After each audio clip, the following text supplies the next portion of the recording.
Is getting rather used to all this. Cheers, Oscar. The world's most famous Paralympian competes in Manchester this weekend at the Paralympic World Cup, one of the key disability sports events ahead of London 2012.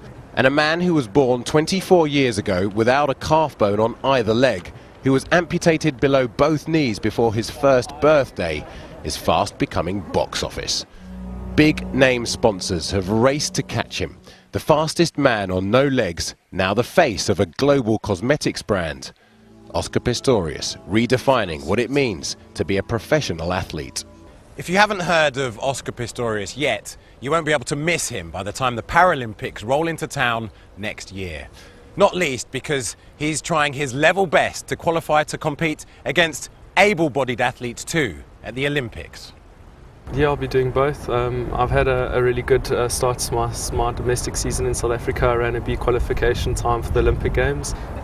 So I'll be using this season as a stepping stone and hopefully World Championships later this year in order to make sure that when I step out in the stadium, it's both here for the Olympic Games and the Paralympic Games. His 3 gold medals in Beijing were at the Paralympics. That he's allowed to compete at all against able-bodied athletes is in itself a victory. He had to take the sport's governing body to court to prove his prosthetic legs don't give him an unfair advantage.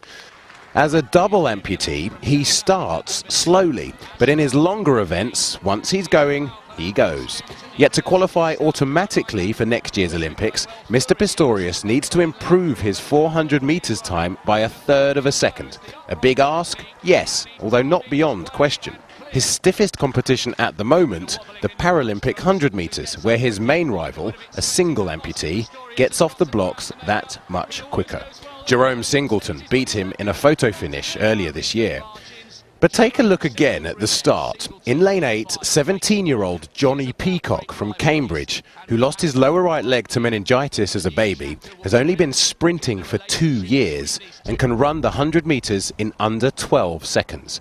He's now funded by UK Athletics, and he says it's all because of Oscar. I was just in my room one night after school, flicking through the channels, as you do.